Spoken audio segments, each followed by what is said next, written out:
আমাদের সড়ক পরিবহন আইনে মোটরযানের যে সংজ্ঞা আছে সেই সংজ্ঞা যদি ব্যাখ্যা করা যায় তাহলে থ্রি হুইলার বা যেগুলো বলছেন এগুলো কি আসে কিনা আপনারা একটু বিবেচনা করে নিন। আমি এটা নিয়ে আর এখানে এটা আলোচনার বিষয় রাখে না। এটা নিয়ে আমি একটা জায়গায় কথা তুলেছিলাম, তো আমি আসলে খুব অপ্রিয় হয়ে যাই। হ্যাঁ, তো আমি অপ্রিয় কথাটা বলতে স্বাচ্ছন্দ্য বোধ করি। তো এটা আমি আপনাদের সাথে পরে ইন্ডিভিজুয়ালি কথা, এই ফোরামটা সেটা না। তো এই থ্রি হুইলার তো গাড়ি রাস্তায় চলারই কথা না। হ্যাঁ, আমি সেই কথাই আমি এখন যদি বলি আপনারা তো আমাকে পছন্দ করবেন না। হ্যাঁ, তো এই জন্য এই বিষয়গুলো আমি পরে বলি। মানে আপনাদের যে ডিমান্ডগুলো আছে সেই ডিমান্ডগুলো কিন্তু আমরা অ্যাড্রেস করার চেষ্টা করছি। রিসেন্টলি আপনাদের একটা সুখবর দিয়ে দিই, আমাদের স্ক্র্যাপিং পলিসি অলরেডি পাস হয়ে গেছে। এই স্ক্র্যাপিং পলিসির জন্য আমি দীর্ঘদিন যুদ্ধ করতেছিলাম এই একটা কারণে, কারণ আমরা যখন এই আমাদের ম্যাজিস্ট্রেট মহোদয়রা, আমাদের এডিএম মহোদয়রা যখন রাস্তা থেকে গাড়িগুলো ডাম্প করে, এই ডাম্প করার পরে গাড়িগুলো আবার মালিকদের কাছে দিয়ে দিতে হয়। তাহলে এই যে গাড়িগুলোকে রাস্তায় কষ্ট করে রাস্তায় নিয়ে যায় আবার দিয়ে দিতে হয়, তার লাভটা কি হলো? প্লাস এই গাড়িগুলো রাস্তায় যখন রাখতে হয় আমার স্পেস অকুপাই করে না। তাহলে আমার এই গাড়িটা যদি রাস্তায় থাকে আমি আরেকটা গাড়ি তো আনতে পারছি না। তো এই গাড়িগুলোকে, যেগুলো অকেজো গাড়ি, একেবারেই অকেজো, সেগুলোকে ডাম্প করার পরে ডিসমেন্টেল করবার কোনো আইন আমাদের ছিল না, যেটাকে বলে স্ক্র্যাপিং পলিসি।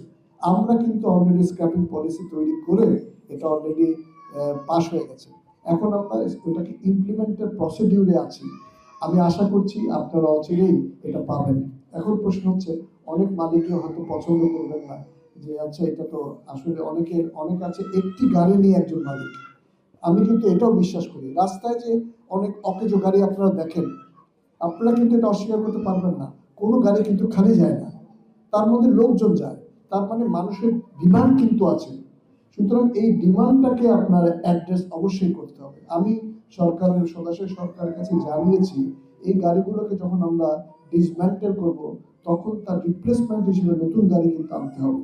তো নতুন গাড়ি আনতে হলে আমাদের মালিকদেরকে সহজ শর্তে ঋণ নিয়ে এই গাড়িগুলোকে রাস্তায় নিয়ে আসতে হবে। পুরোনো গাড়ি চলে যাবে নতুন রাস্তায়, কারণ মানুষের প্রয়োজনটা তো আমরা অস্বীকার করতে পারি না। এটা নিয়েও কিন্তু আলোচনা চলছে, বাকিটা আমরা জানি। আমরা আশা করছি, অবশ্যই আমরা ভালো আশা করব। আর নতুন সরকার আসছে, জনবান্ধব সরকার আসছে, আমি বিশ্বাস করি এই বিষয়গুলো ওনারা বিবেচনা করবেন। এখন আমি একটি অংশ বললাম, আর আরেকটি যে বিষয়টা আমাদের সম্মানিত প্রেস ক্লাবের সভাপতি মহোদয় বলেছেন, আমি এই বিষয়ে ওনার দৃষ্টি আকর্ষণ করতে চাই।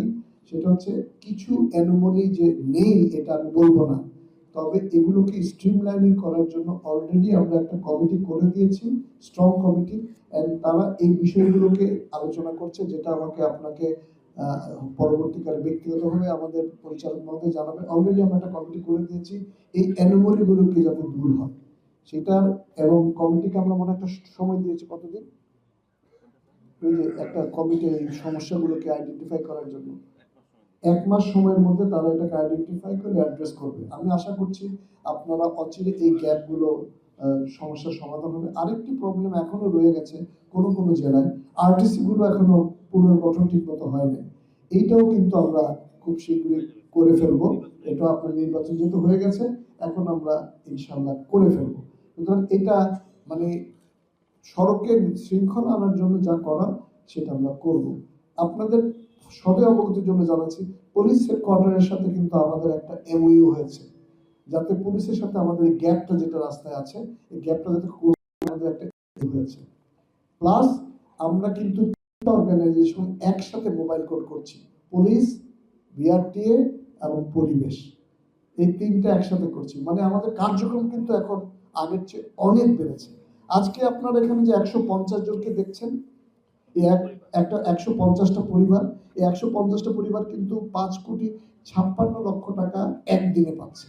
গতকাল দিয়েছি 2,80,00,000 টাকা। আমরা জুন মাসের আগে আমাদের টোটাল ডিসবার্সমেন্ট ছিল 42 কোটি বা 44 কোটি টাকা, আর আমাদের এই 5 মাসে 2 বছরে ছিল 42 কোটি টাকা, আর আমাদের লাস্ট 6 মাসে আমরা করেছি 1,20,00,000 টাকার মতো।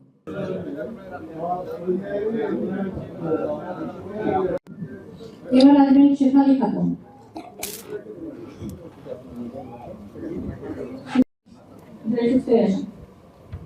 এরপরে প্রস্তুত হবেন মাহবুব রশিদ।